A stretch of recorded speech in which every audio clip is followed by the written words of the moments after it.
with the mic. Hello, everyone. I'm Michael from the French Institute in Finland, and I'm very happy to host this webinar that we are organizing as part of the Night of Ideas. So first, I'm going to tell a few words about the Night of Ideas event, and then we're going to go right in the webinar.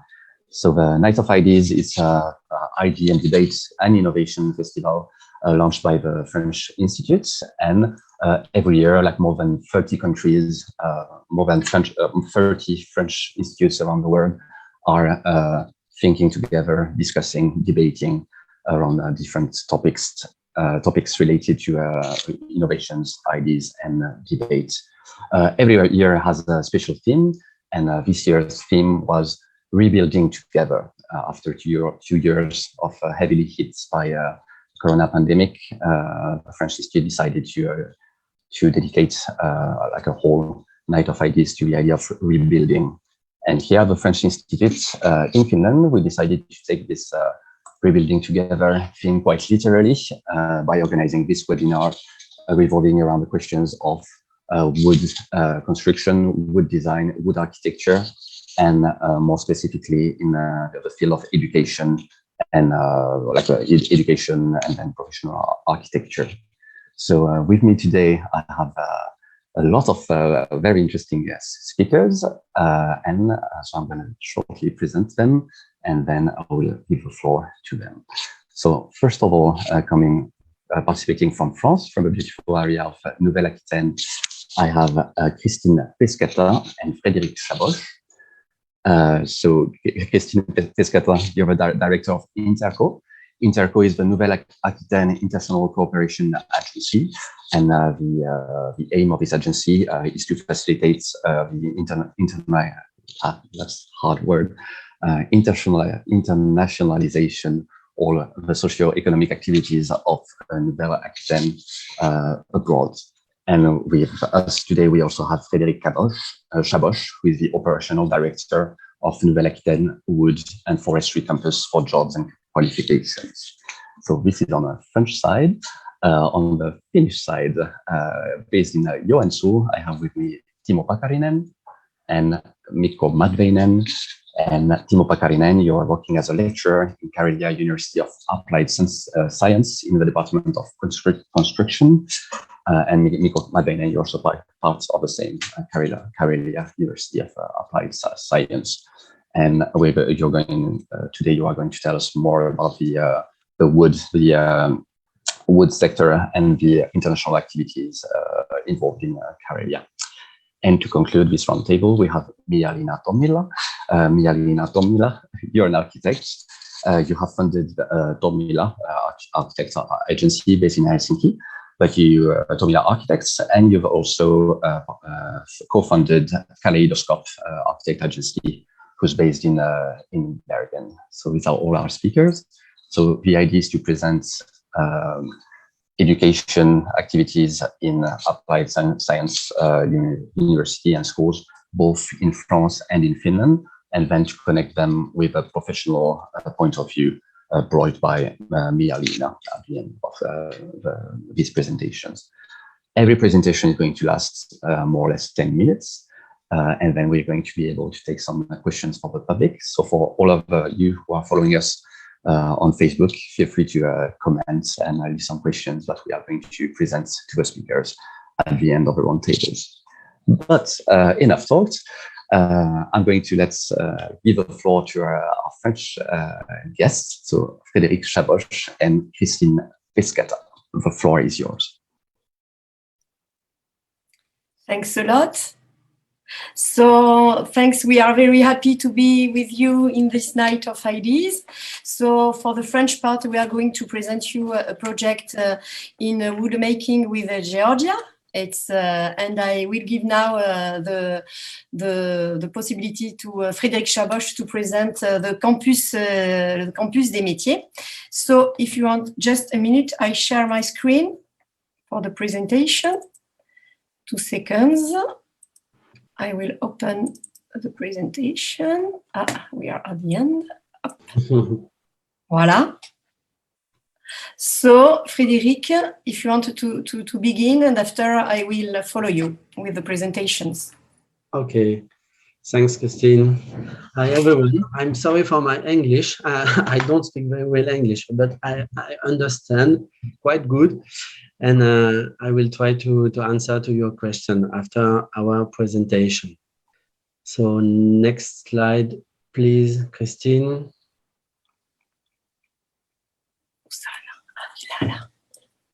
So I think you received already the presentation, and just quickly I can say some parts of a definition of this campus des métiers et des qualifications. So it's we could say it's a French version of centers of vocational excellence, and the target groups the campus focus on are students in VET centers, EQF 4 and 5, and students in higher education, EQF 6 and higher. But also in association with other partners in the economic sphere, like the professional organizations like FIBOIS, Nouvelle-Aquitaine, for example. We work also for job seekers and employees of wood and furniture companies, and teachers also in the perspective of continuing education, lifelong learning. So on the campus, there are 4,000 learners from level 5 to level 7 or 8. There are 74 VET vocational education and training centers, 8 professional organizations, and we have to develop this education in the domain of wood and forestry. In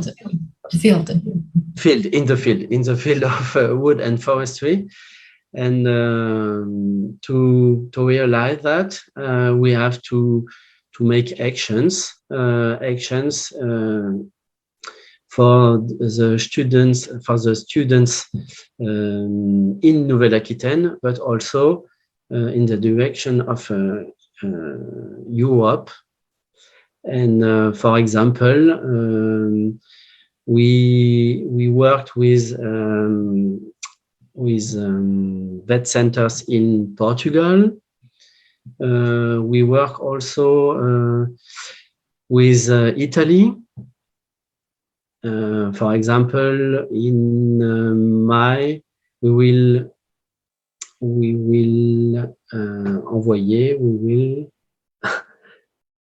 send. Comment? Send. Send. We will send. We will send 300 students of high schools in Nouvelle-Aquitaine to the Villa Médicis in Rome to present what they do in the VET centers, and to present un chef-d'œuvre. Comment est-ce qu'on dit un chef-d'œuvre? Mince, j'ai oublié. I have a little doubt. Masterpiece, maybe. Yes, masterpiece. Masterpiece in wood. Voilà, and that's in May. Okay, and now, Christine, can you present the Georgian? Okay. The Georgian project, please. Okay. Alors, just effectively, sorry, I go too quickly. Just to precise, effectively, Interco, it's the international cooperation agency of our region. So we accompany different sectors, and the forest and the wood industry is very, very important in our region. We are in the southwest of France, and we have the biggest forest industry, and it's 3 million hectares, and it represents 10 billion of euro. And the most important in this part, in the part of training, is that we have 76,000 jobs related with this sector. So it's the reason why the formation, the training are very important. And you see the presentation of Frédéric with this campus. So Interco, in our job, we are in contact with a lot of countries in the world. We have a very big network. We are an agency. We exist since 30 years. So our job is to put in contact, to do connections between different kind of project, of partnership. And in this case, we are working with DRC. It's ONG, Danish Refugee Council, and we met them in Georgia, and they have some funds, some French cooperation, Swedish cooperation, also German, and one of their objective it's to organize, you see in the general objective written there, to organize training of trainers in carpentry and woodworking, because in Georgia they have this tradition, but it wasn't very organized. The training, it's a little not well done.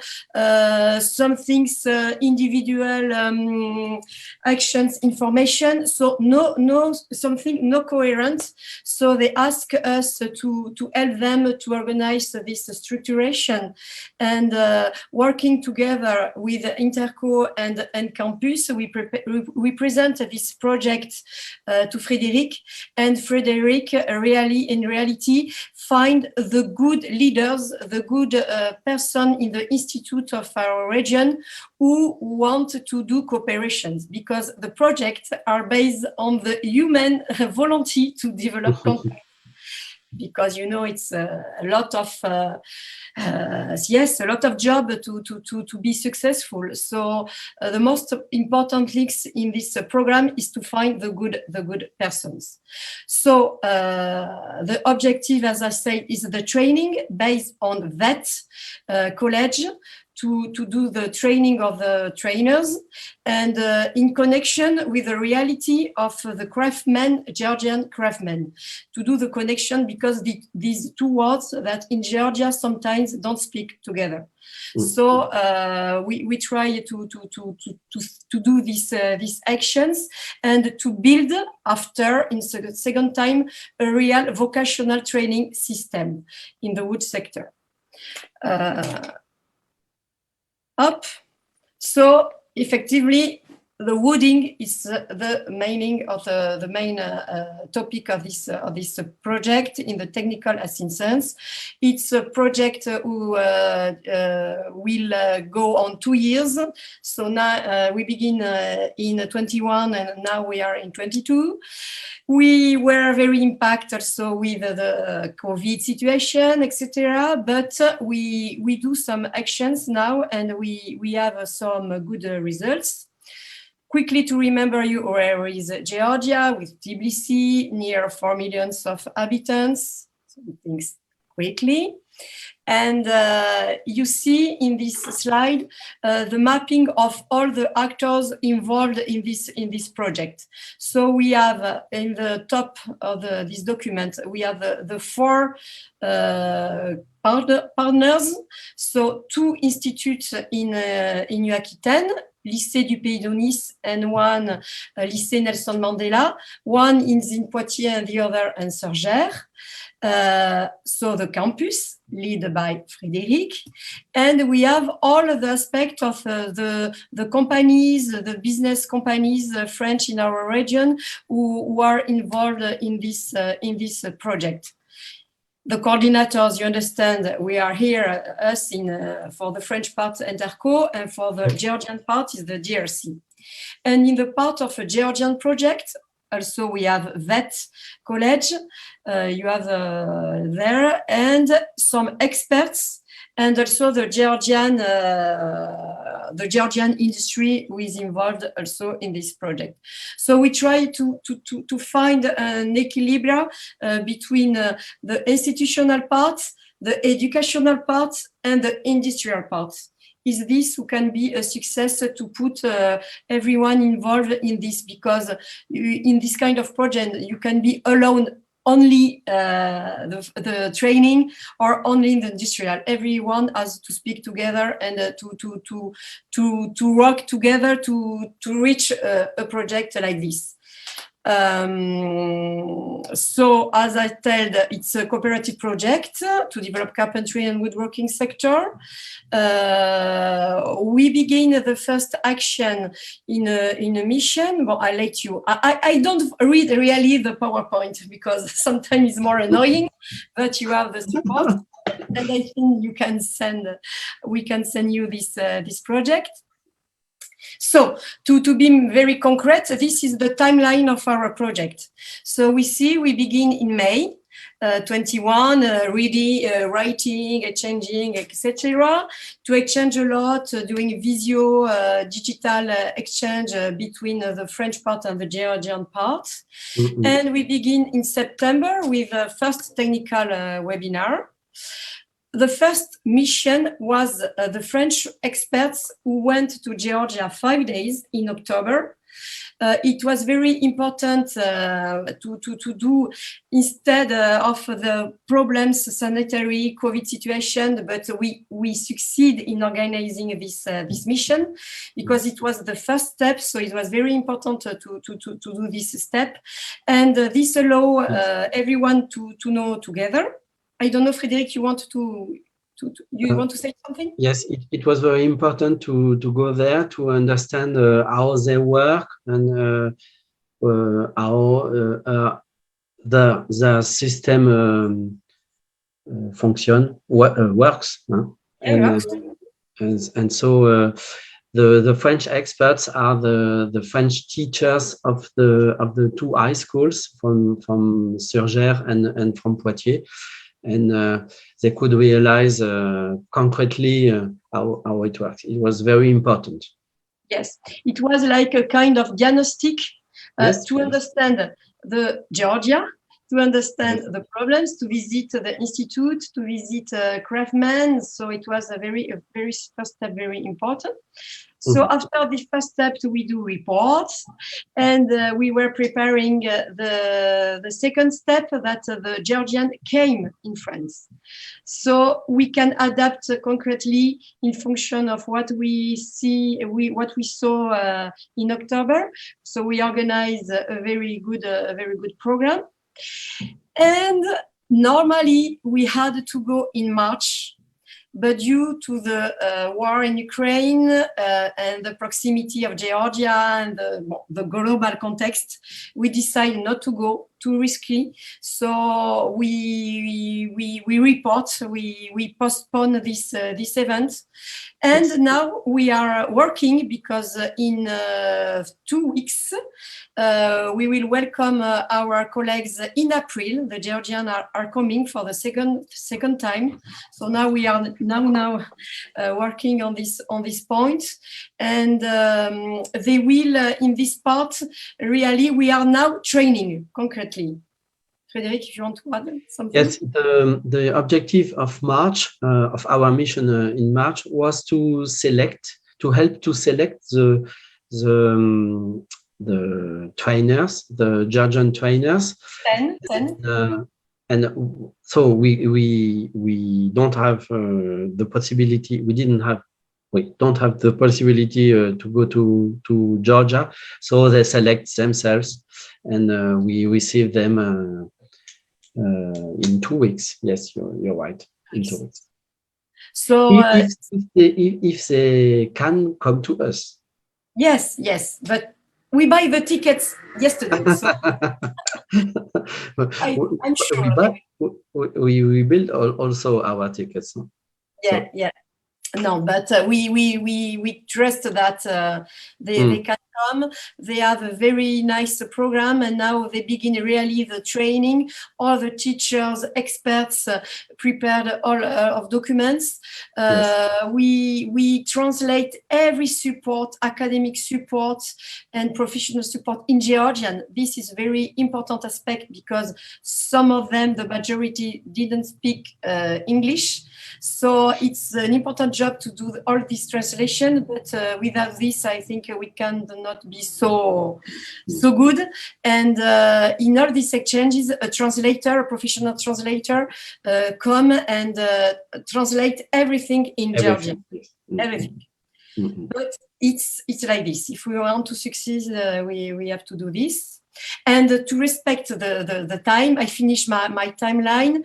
And after in May, we hope to be able to go. No, they will came another time in May. Sorry. 10 days more training. 10 days more of training in May, and the program will finish in June. And in June, I hope we can go there to do the conclusion of this program. So this program, June or September. In June or September, we don't know. We are defining, yes, because we are negotiating to have a prolongation of the program. To have, as we postpone in March, we try to negotiate that they will allow us to develop the project until September. Yes, it depends on the war. Yeah. Yeah. In Ukraine. So this step, this program, it's thinking in a long way construction, a long way building, because as you know, this kind of renovation of programs in this sector, you can do this only in 1 year. So we are negotiating with DRC to try to find some more funds to have the possibility to follow and to do this 1 or 2 years more. It depends on the situation, on money, and a lot of things. Yes. Just to show you some pictures of the different missions. So this slide is the French delegation when she was in Georgia in October. Mm-hmm. So you can see the different visits. So this is when they came in France in December. Voilà, so I hope we respect the timing. I hope it's clear for you. Sorry, sometimes for our English, but for my bad English, I'm so sorry. So we are here after to answer some questions if you have, and very happy to develop this program with the Georgian parts. Yes. Thank you so much. It was very, very interesting and stimulating to hear about this project and to see the whole process that it takes. And you can see that it takes a lot of effort. Like it takes 1 year to organize the final project. And also sometimes you hear that international collaborations are complicated and everything. But if you're managing to organize a project with Georgia in a country that's very different culturally, very different language, very different level of infrastructures, in spite of COVID, in spite of war, and you're still managing to do this. So I think it means that almost everything is possible. So thank you very much. It was very interesting. Yes, and I'm sure we'll have a lot of questions for you at the end of the webinar. We're gonna switch to our next speakers. So we are coming back to Finland, and we are going to hear more about Timo Pakarinen, who is a lecturer at Karjala University of Applied Science, and Mikko Katveinen will also say a few words. Mikko Katveinen is a senior project manager at Karjala University of Applied Science. Timo Pakarinen and Mikko Katveinen, the floor is yours. So, thank you very much. First of all, I have to say thank you that we have this kind of possibility to tell shortly about those activities, what we have done here in Joensuu in our university, Karjala University of Applied Sciences. So my viewpoint is starting from the university point of view, what we have done, and then perhaps some few examples about the projects which is related to this whole activities what we have done. But first of all, if we are talking about the wood construction, at least here in Finland, we have been very interested about these topics. And why we have interested is, of course, from the economical point of view, so that we have seen that we have a lot of sustainable managed forest, so that we have raw material, and we would like to get more value-added products from that. And that point of view, we would like to expand the use of wood in construction. Nowadays, we are using the wood quite a lot when we are talking about the small-scale buildings, like single-family houses or this kind of buildings. In those houses, something like 85 to 90% is already made out of the wood-based material. But when we are talking about the larger-scale buildings like schools or high-rise building, apartment buildings, and these kind of things, we have a lot of things to do so that we could expand and use more wood for construct these kind of buildings. So that this is the one point what we have worked for here in Finland for several years. And of course, when we are talking about the few years backwards, so that these things like low carbon construction has been more and more important. And of course, we see that the wood can also be answer for this question, so that we will get the more low carbon buildings and more low carbon residential areas, etc. if we are using the sustainable managed forest raw material, what we will get.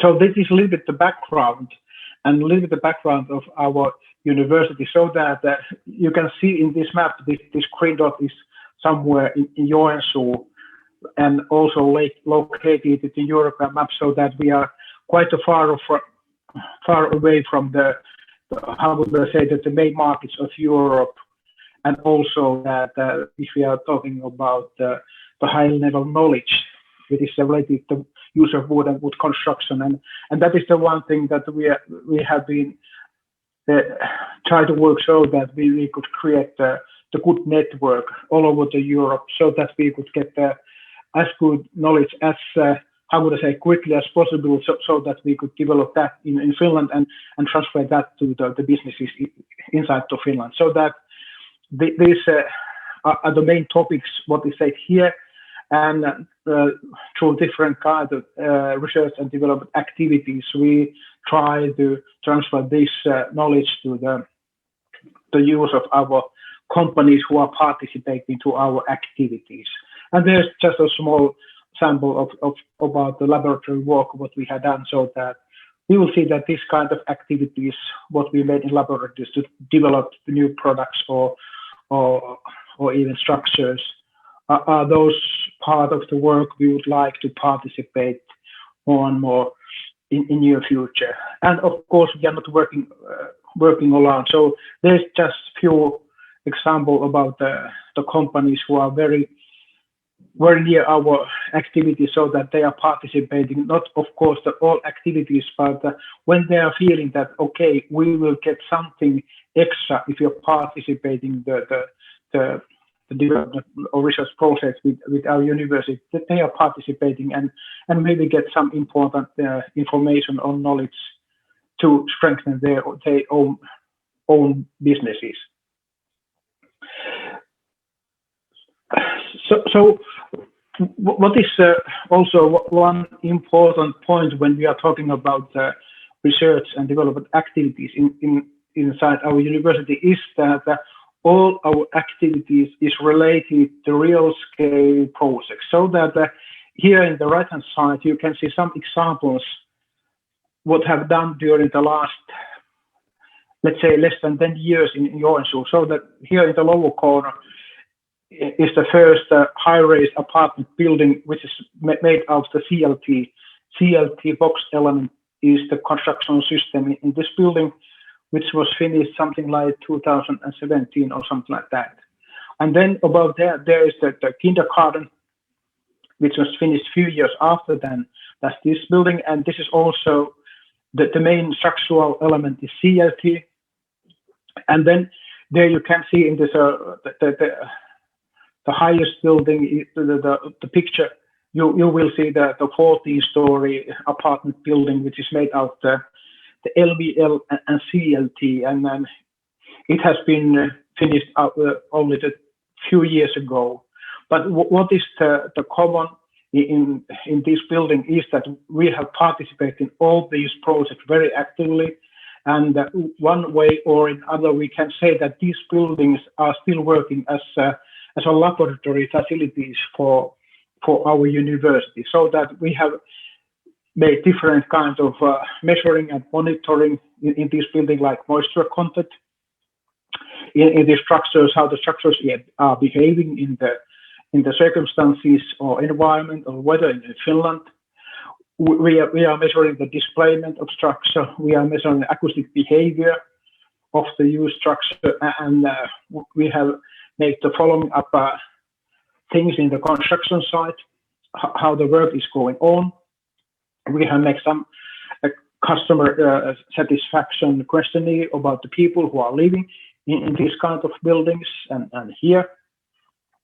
And then, of course, during the last few years, we have also started to make the carbon footprint calculation so that fulfill the requirements, what is going on, so that we have to know the footprint of the calculation. So this is the one important point so in our work, so that we have connection to the real world, the real building sites, and then we have some specific things we are very interested in, and we can make these kind of measurement and monitors during the construction work.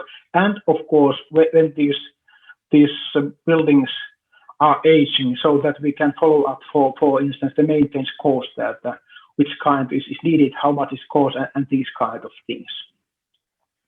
And then when we are talking this, our highest building, 40-story building, in this building we have the different research and development projects, which was financed by the Ministry of Environment, because it was seen that it's very unique in Finland, and that the solutions what was used to make these buildings was unique, so that all the information what could be collected will be and should be collected during the construction time, and then they decided, the Ministry of Ministry of Environment, so that they financed small research and development project to us, so that we could make these kind of documentation and measurement when this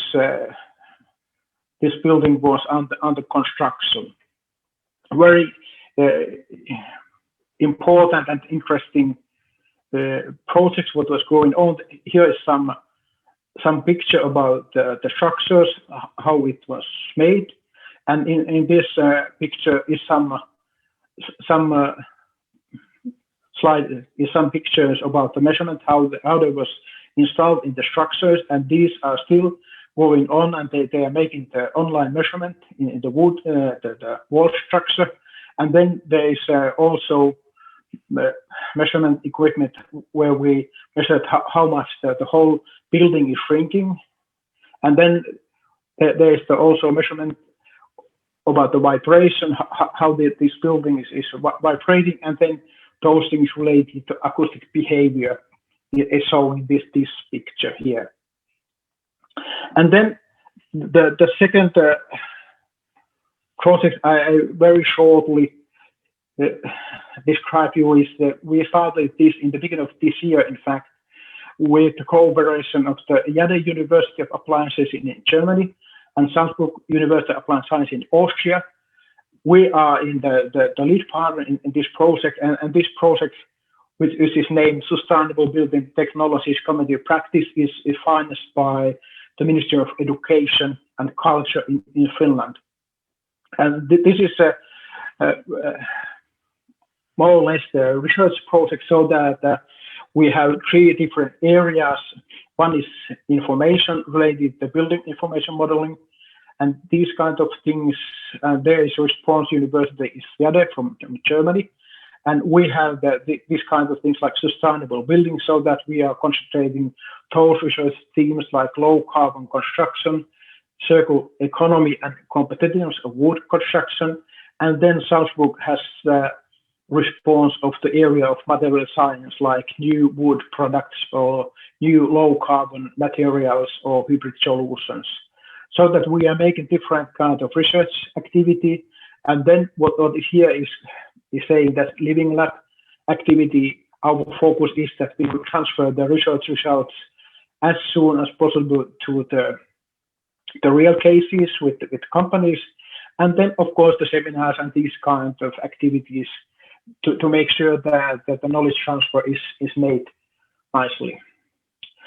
But this is the last slide, that just a few ideas, which is from our point of view, where our work is based on. One is the trust, so that our shareholders, companies, and these can trust what we are doing. They trust if we are saying that we are doing, that we really are doing that. And then many ways we don't have this formal agreement about this living labs activities, like how we can use these buildings. This kind of agreement we have, but of course we are always making the research plan with the owner of the building, so that what we would like to do, and is it okay with the owner of the building or the construction company, etc. This is very important to document what we are doing every time. And of course, what I mentioned, all these activities have to be planned with partners' viewpoint also. And then, of course, the open communication is one of the important parts, so that we are telling as soon as we know that and asking that would it be possible for instance, to us to participate in, etc.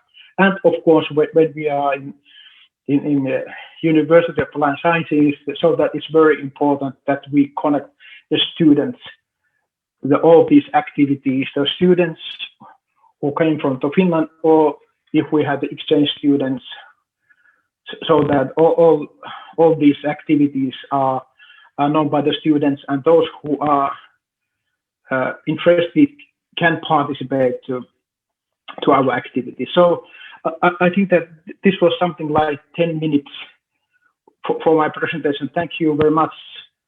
And I would like to ask also the Mikko if you would like to add some extra what I forgot to say during my presentation. Hello, everyone. No, not much to add for your presentation.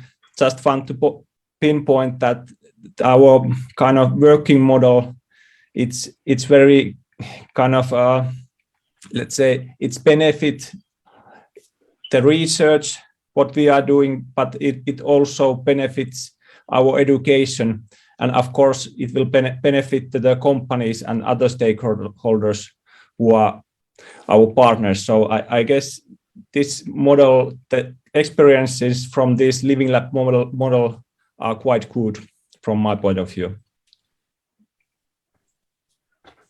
That's all at this point. So thank you. Merci. Merci.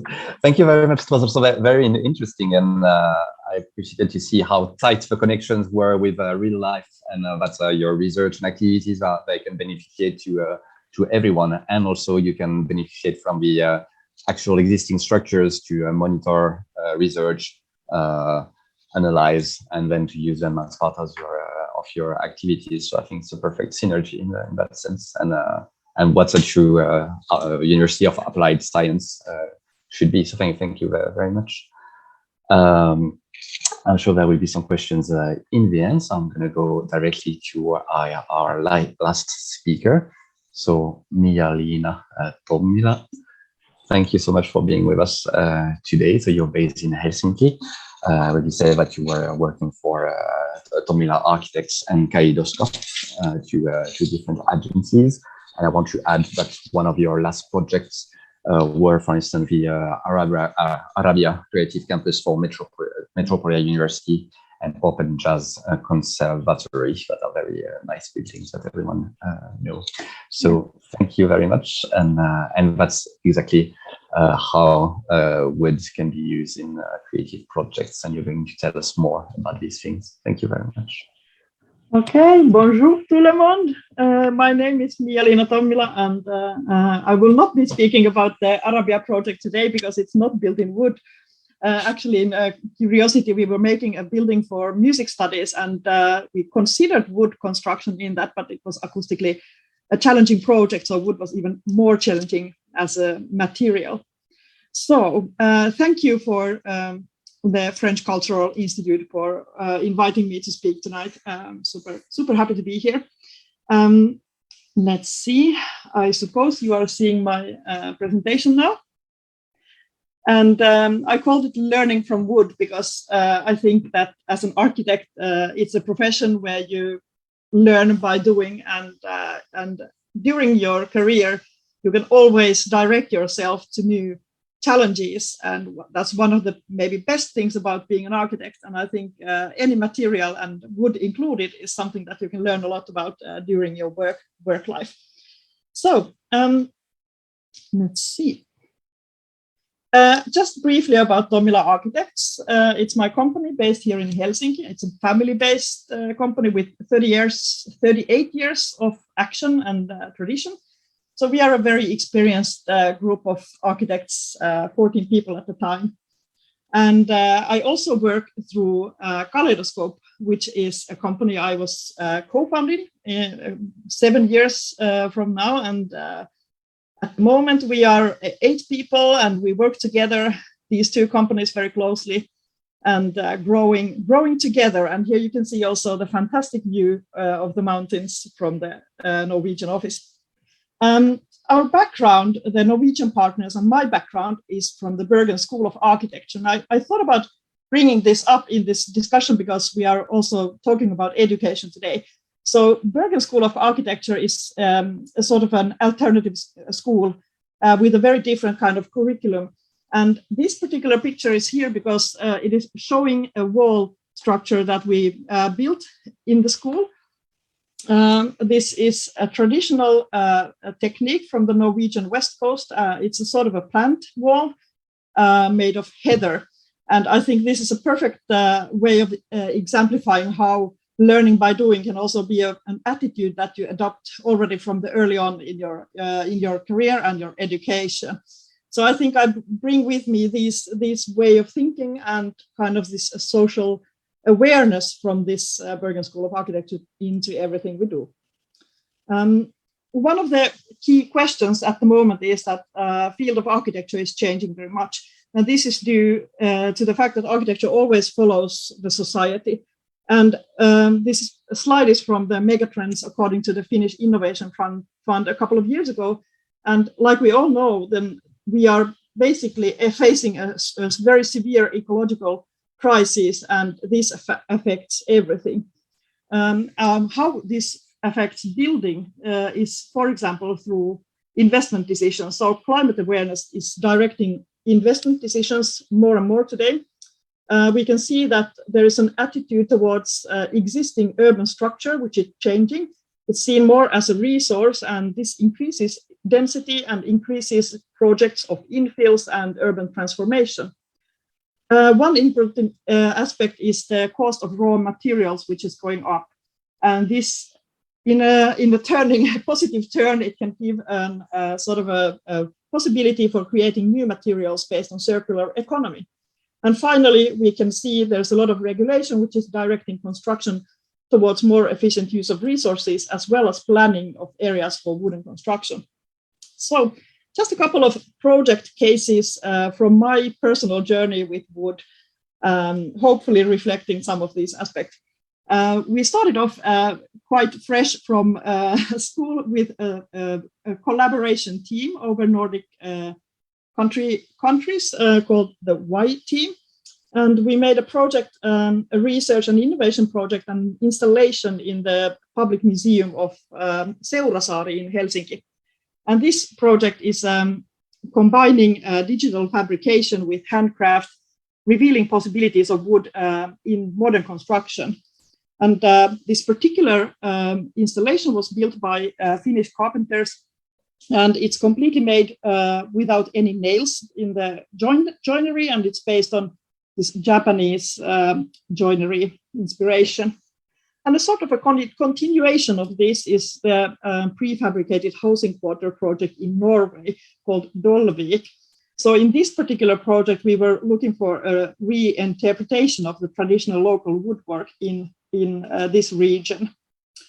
Another reflection of how digital fabrication and prefabricated elements can change the face of architecture is the project called Powered by Ulsteinvik. And in this particular project, we were researching how you could create a sort of a new identity for a whole municipality through the possibilities of CNC and wooden architecture. We have also made a pilot project for element-based housing in Helsinki. And I think that when you work with, traditionally in Finland, there's been a lot of concrete and steel buildings, then you can basically make almost any kind of shape or anything from that.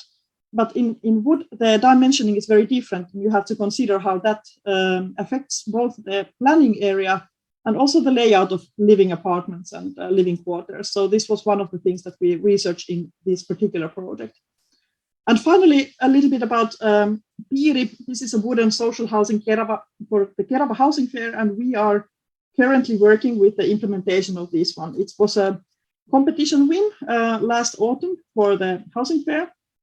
And this is going to be a climate smart quarter with different kind of aspects of climate taken into account.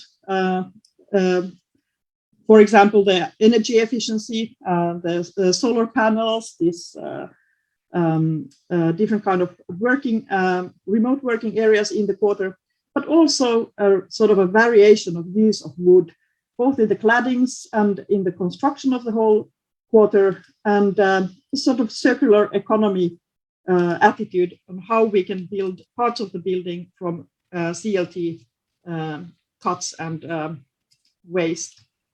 We did some innovation in the detailing for the competition. For example, we have been researching if you could use gravel in the floor constructions instead of concrete, and how you could have exposed CLT and wooden surfaces remaining in the interiors. And as I was talking about dimensioning, in also this building, the whole project has been a lot affected by how you can make a modular building from wood and what kind of apartments you can build through that thinking. Finally, I'm going to share a short piece about circular economy, because it's not only wood and constructing about wood, but also how do we deal with the waste that comes from building from wood. And in this field, we have started a joint company called Bioregion Institute with some design businesses on the Norwegian west coast. And this company has the aim of bringing together business, research, and design. And it's basically a non-profit company. And one of the products that we are developing, among many other, is this fossil-free, non-toxic playground surfaces, which is made from residue materials from wood industry.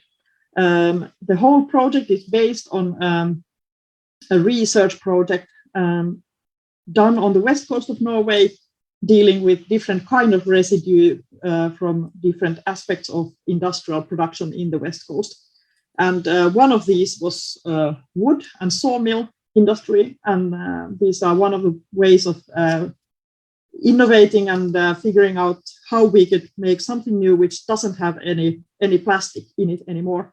And we have for this fossil-free playground, we have a municipality of Bergen is one of our pilot commissioners, And we are working together with the universities and different kind of innovation institutes in the Nordic areas for this one. But okay, this was my 10 minutes for you tonight. Thank you. Thank you very much. It was a beautiful presentation, very interesting to see the buildings and all the innovations you are bringing. I'm going to ask, so I had a question from the public, so I'm going to jump directly with this question to you. So how, just a second, it will be, yes, so how do you integrate training in your projects through internships? Are there other ways, like how do you integrate students and people like young professionals? Yes, we at the moment we don't have any students working in the office, but this is a bit unusual at the moment. So probably in very near future we will have again internships or students. So basically we bring in students and they work as like any architect in our office as a part of the design team. And sometimes they can use more time in the project researching and reading up, and we give guidance. But actually, when you are a Finnish architecture student, you are often already expected quite high level of proficient understanding about the working environment and how you do your work. And you are given basically your own design tasks, but always as a part of a team and with a mentor. So I would think that I would describe the whole profession of becoming an architect. It's a mentor-based profession. So you need like this, the master and the apprentice. Maybe the best way of learning the actual planning and design is to be able to be part of a project from the beginning, from the ideation phase to the implementation, and follow your senior architect to the construction site and to construction site meetings, and just to be there and observe and talk about what's going on in there. So I think, yes, being there and doing and learning by doing is the key to becoming an architect.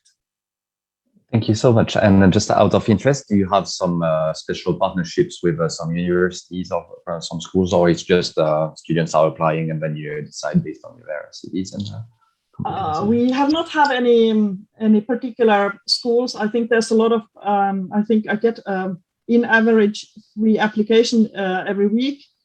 So there's a lot of demand, and many of them are international students from different parts of the world.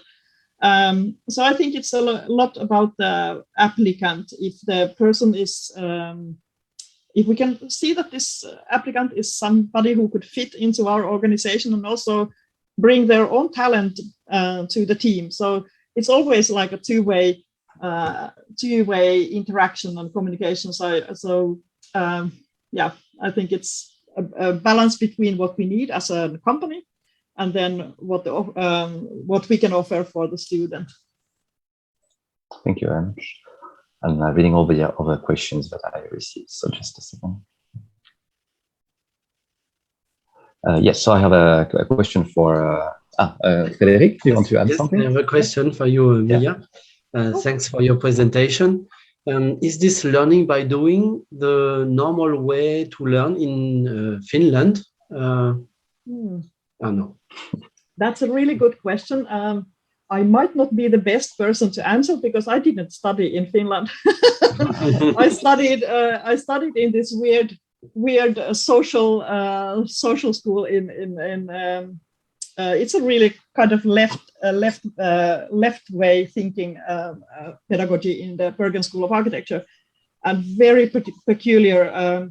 We use all the materials for the models, and what we build is some things that are already lying around in the school, and the facilities are very low tech. But I think that there's the curriculum in Finland is more academic in some way, but then again you have fantastic woodwork and workshops, and for example the wood course in the Aalto universities is very, very high quality, and they are every year building something concretely. So I think that maybe it depends on what kind of subjects you choose and what kind of teachers you have as well. But Bergen is definitely an exception. And maybe Timo and Mikko could comment on this. Is learning by doing Finnish way of. Yes, I would say short comment. But I think that it's depending in which level you are studying. If you are studying in the level of University of Applied Sciences or in universities, it's more like theoretical study. And then, of course, there is plus some laboratory work, which is based on learning by doing. So that you're studying in theory and then you're adding something for that in laboratory doing. But if you're studying in a vocational school, so that you are a craftsman or carpentry or what kind of education, in fact, we changed our curriculum just how would I say, a few years ago, like 3-4 years ago in this level, so that the most of the learning is happening in working life, in working in the companies and different kind of shareholders premises, so that in this level it's in fact it's quite a lot nowadays, the learning by doing in real companies, whatever it's in the construction site or in transportation company or whatever, so that in this level it is quite a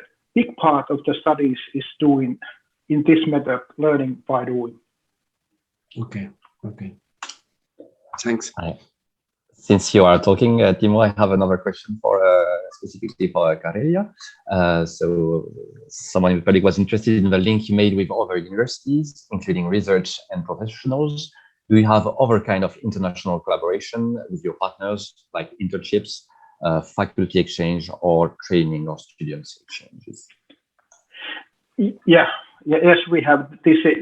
The students and teacher exchanges is how could I say, the fundamental work, so that this work very nicely, and then of course we have in the universities we have this kind of Erasmus funding possibilities, which means, for instance, that we have in this year May in intensive week in Austria, in fact in Salzburg, where 10 of our students is traveling for a week to work with the students from Austria and the students from Germany, so that we have this kind of activity, so that we can work in multicultural teams to solve some problems with this given, so that this kind of internship and training periods and student exchanges, it is quite active. But of course, we would like to add even more this kind of activity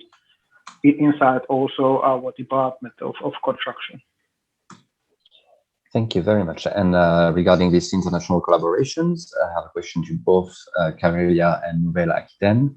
So when it's coming to international collaboration, so language could be an issue. So how do you handle the language issue in the vocational training in collaboration, and especially in the student exchanges? Like, you have special programs in English, special language classes for your students, this kind of questions.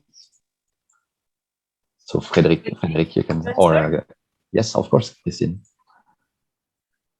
I let Frédéric answer because it's more your part. What's the training language for your students? What is the level and how to organize? Much better than mine, but oh la la. I'm not sure I can answer to this question. Pour le niveau, Christine, en fait, la question c'est sur le niveau de langue, c'est ça? Oui, comment toi, quand vous organisez des échanges, justement des échanges internationaux, comment vous préparez les jeunes, des cours spécifiques de langue, etc. Parce qu'à un moment donné, dans les programmes de coopération, c'est quand même un point important. Oui. Ah, ce sont des cours qui sont organisés par Erasmus, mais si tu peux expliquer ça, enfin, Erasmus propose des cours d'anglais de mise à niveau when they do exchanges in the framework of Erasmus, is the program Erasmus who will propose to the students specific classes in English in the thematics of their internship. So it depends on the program, but when it's Erasmus who organize this. But after Frédéric in the class during their training, they have classes of English, no? Yes, of course, and they have to speak English. Also for the master, they have to speak English for the master, for the level master. Yeah. When we speak about the level of a university, we have a big university in agronomics. It's BSA, Bordeaux Sciences Agro, and they have a specific part of their formation dedicated to wood and forest industry. And there, it's the level of engineer, and everyone speaks English. They have classes in English, so they are very fluently in English. Thank you. Thank you very much. And if English is too complicated, maybe Finnish would be the solution. What about Timo? Do you have classes that are given directly in English for international students, and are there some English classes for Finnish students who want to go abroad, like to participate in international programs? Yes, of course. We have to change the language to English if we have the exchange students is coming, so that those classes is given in English. But of course, it's a little bit, we have to admit, a little bit problematic, so that we have two less courses, lectures in English, so that sometimes we make the solution, because most of the students are from Finland, so that then we are using the Finnish. But then some teachers has, how would I say, take this so that they change the language, so that they keep the lectures at the same time Finnish and English, so that they can translate and tell the most important part, or also the English, and then there's also that the students help each other, so that Finnish students are helping the international students. So that, but yes, of course, we have to manage in English language. Of course, we would like to use the Finnish, but I think it's so small, small language category, so that there are not many people in the whole world can speak this Finnish. Thank you very much. And Miia-Liina, when you have international trainees in your agency, so I guess you go, English is used as a communication language. Yes. We tend to have office meetings in English. Yeah. In that case, if we have people from abroad, I think the biggest challenge is working as an architect, as a non-Finnish speaking architect in Finland, is that the construction sites, or more or less the meetings which are necessary for building, are always in Finnish, and all the drawings are in Finnish. So I think this is like the biggest problem, and or let's say a hinder for wider internationalization. And then you need other architects to make the drawings finished. So maybe there's somebody who's working with them, but they are not able to finish the drawings and make them final for the construction site. So this is maybe a biggest challenge. But I always think that what we gain from international people in our office is more on the plus side than the minus of the language issue. So it's very important to keep it going international, because then your thinking also is freed and you get ideas from other cultures. So I think we really need them to evolve. Thank you very much. That's actually the next question. So for our universities and high schools, so what is the added value of international collaboration, like for your actual institution, so in France and in Finland? So maybe Frédéric or something. Or Christine. Sorry, I have a problem. I don't hear the question. Sorry. Yes. So what would be the added value of international collaboration for your institutions? Valeur ajoutée. It is. I let Frédéric answer, and after I will answer, because the international cooperation is in my blood. So so you can answer much better than for the students. It's really the opportunity to discover other culture, intercultural development. And I don't think for, and especially for students in vet centers in the level 4 or 5, it's not a problem with that they don't speak English, German or Finnish. And this learning by doing is very important, and they learn much better when they do something with their partner. And it's not a problem if they don't speak the same language. They can find how to work together. And I saw that in Germany, for example, and I think that the great benefit for them. But I can understand that in the higher level, yes, we have to speak fluent English to work on research project and innovative development. So that's normal. But for the others, it's not so important. Thank you very much. Yes, Timo? so, Yeah. in my aspects, for me, and the cooperation, this kind of program are very important because it's a way to open your mind, to see different things, to be in contact with other kind of views or proposals. You are more intelligent exchanging with the others than alone in your office. So I think we can create more, and this is important for the students, but for the professional, for the teachers, for each one. It's not excluding only for a kind of person. I think it's important for each one in his life to have the opportunity to have this kind of program, because I think you will learn more.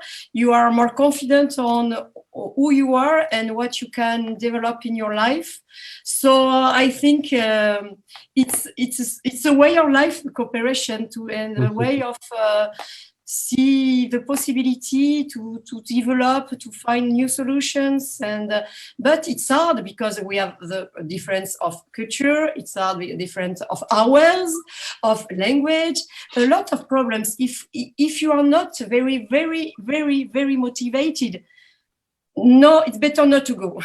But if you feel something you have in the heart, in your mind, try, and if some things are going wrong, it's not a problem. You learn, and learning, you improve, and you are better. So I think it's important. Voilà. Voilà. Timo, do you have anything to add?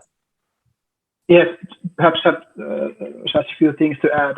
If thinking about the institute level, like university level, so that I think that the one important point is that we rise our level of knowledge in some specific field, so that I don't say that we are spying our corporate partners, but we are rising the level of knowledge. For instance, the wood construction, we are learning when we are seeing what our colleagues are doing in different countries, and that's of course the very important point. So that we are developing ourselves as a university, but of course, what was mentioned, we are developing ourselves as a human, so that we know the cultures better. We are surviving different circumstances, even you are students or even you are teachers, and that's very, very important point. And of course, the knowledge of language skills are also important, so that you can communicate in different situations and learn perhaps new languages, even with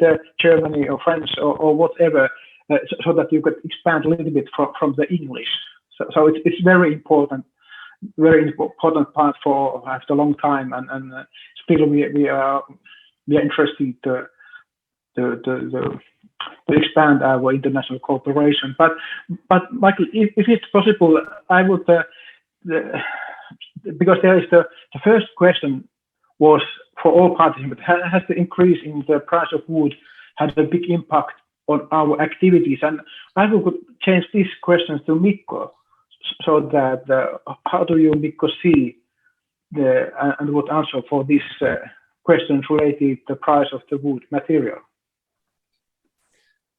Okay, thank you. Yeah, I think it has been affected to the that leads to the companies who are dealing with the wood material a lot, and also in our region there are a lot of projects which are kind of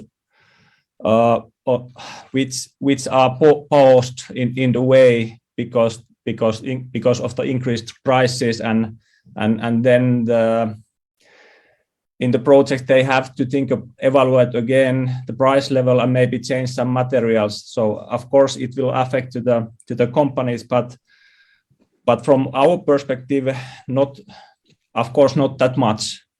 And the project where we are involved at the moment has started some years ago already. So those are going on very nicely, but in the future it might have a big effect. And when we think about the climate friendly construction or low carbon construction, as we call it, so I guess it's more crucial in the future to think about all the used materials, not just think about that we are using wood to make this building, but trying to find the right combinations in the context. So I guess that can be also the kind of the way how the future look like in terms of use of wood. It's actually thank you very much. It's a question that we also had, is can wood be considered like the material of the future, given all the mega trends that Miia-Liina talked about? Like, is wood part of the solution? But as I understood from what you're saying, is that the solution would be a combination of all different materials, but is wood a part of the solution? I think definitely there's a huge increase of knowledge also in wood construction. And if you think about the main factors of a low carbon building, then the main frame of the building is the biggest factor in the carbon calculation. And wood has a much lower carbon footprint than the traditional concrete. But we are, this is one of the reasons why we are working with circular economy and new materials, because I think this will be an increasing field, and you have to look at the whole picture. And also at the moment, you also have to already start to think about how you will demolish the buildings that we build today. So it's a new aspect into the parameters of design we are dealing with. So you have to think about the whole life circle, and also the demolishment and how the construction materials will behave. And I think it's, from my point of view, I think we are already now seeing a big way of changing in our own head when we think about materials. So I think the direction is really good. I think 10 years ago, I was not giving one thought about what happens with the building when it's demolished, or should it be. And today we are really making decisions in the materials of the buildings that we are building based on these criteria. And one, just a little peek back to the discussion earlier, I think that also talking about the changing of culture and knowledge is also one of the biggest issues, the reasons why we work together with the Norwegian company. Because there's a different way of working with wood in Norway than in Finland, and already here in the Nordic countries, we can learn a lot from each other. Thank you very much. And just back to our universities. So is these changes, for instance, the whole lifetime of a building and the afterlife of a building, how do you take them? So I guess you take them into account when as part of a study program. So Timo and Frédéric, is this something that with the evolution of society and of the construction of buildings, I guess you have to keep up with these aspects? If you want to comment on this. Yes, I think that the French universities, French ingenieur institutes work on this. Yes, but I can't answer more. Say something more about this. Sorry. Thank you very much. So just one last question, and then I will all let you go. And so, what, like, based on what we said today and on your experiences, do you see any collaboration possibility of collaborations between Finland and France in the field of wood? Like, do you identify some topics or specific know-how or aspects that you would like to develop? And after this, I will all let you go. Thank you. Yes, if I can say something. Yes, I suppose, but perhaps I don't know. You know, the Congress, the first Congress, Wood Rise, was organized in Bordeaux. And do you know this Congress would rise in the medium and high buildings in wood? I don't know if you heard about this big Congress. It's an international Congress created by Bordeaux, by FCBA. It's an institute, a technical institute, in cooperation with Japan and Quebec, Canada. And now the next Wood Rise will be in Tokyo, in Japan, in May. We have another event in Slovenia, in Porto Rose, in September 22. And what is going in my mind when I heard all of these presentations, if that we can perhaps propose you, but we have to work, to came because the Congress to come back to Bordeaux in 23. So perhaps we can imagine a cooperation between Finland and France to organize something, an exchange, a project or something between the university, the agency, all the formations between Finland and France, and to do a presentation perhaps in this Congress, or to be perhaps speakers, or I don't know, we can imagine a lot of things. But there is also, in this Congress Wood Rise, there is also another aspect only in research, it's Wood Rise Alliance. And I think perhaps, but I'm not sure that Finland is part of this alliance. I don't know, I have to check. The person in charge of all this program is Patrick Moulinier. I will ask to him to check if Finland is in the alliance or not. But if it is not, it's not a problem. I think we can imagine something very interesting. But do you know about this Congress Wood Rise? The other? At least for me, it's a new information. Yeah, Okay. That's great. So you're free to send us more information after the event by email. Yes, that's a good thing. And I send you the links, and you will see all the topics we develop. And for example, in Slovenia, is not the Congress; it's conferences and tools. And the principal, the aim topic, it's about the renewing. Is that renovation? Yes. Renovation of buildings with wood. So I think we are in the subject, and in Bordeaux it will be more classical with the big countries and big Congress with a lot of countries. So.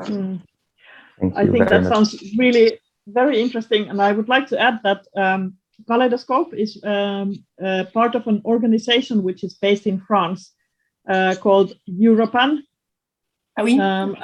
And you know maybe Europan, it's run from France, and it's an international, the biggest architecture competition in the world. And perhaps Europan could also be one possible collaborator in this kind of thing, because the new competition round, we are preparing it at the moment. And I think all of these questions and topics would be relevant for the next round as well. So perhaps there is a possibility to contact and discuss this. Okay, very good. Thank you so much. We have 2 minutes left. So Timo and Nico, if you want to conclude, the floor is yours. Yeah, yes, related to this question of cooperation, I think that Nico can add that we are very open and interested for those things related to wood construction. Is it the material point of view, or the structural issues, or these issues related to low carbon solutions, or whatever, so that we are, I think that we are very open for this kind of discussion. If we only thing is that we how to find the floor or the space to sit down, or take in the online meeting to see which could be the interesting topics and how to proceed and got funding, so that at least my point of view, we are very open for that kind of So, discussion. Frédéric, we have to travel to Finlandia now. Exactly, and to Joensuu. And, Yes. it's nice. I would like to. All right. No, Very, thank very you. welcome. Very welcome. At least in June is quite nice. Fresh Yes. summer is going. Or other one is January or something like that, because then we have the hard winter, so that -20, -30, and a lot of snow. So that's other option. So that there are two options to come to Finland. Okay. The door is open, so it's Thanks. only takes an open mind. Door is open. Yes. So that's And, perfect. Thank you. Yeah. And I have a last question. I know that French vet centers are looking for Finnish vet center to develop mobilities and exchange. If you have some partners to send to me, it would be very, very good. I would be grateful. Okay, so I'm going to conclude this webinar, but we are absolutely all welcome to keep on discussing and keeping the good collaboration after this. So thank you to all of our speakers. It was very, very interesting, and I hope it was interesting for the public as well. Thank you so much for your inputs. And I will now end the webinar and say goodbye to all of you. See you soon. Thanks a lot. Thanks a lot. Thank you. Bye. Bye. Bye. Timo.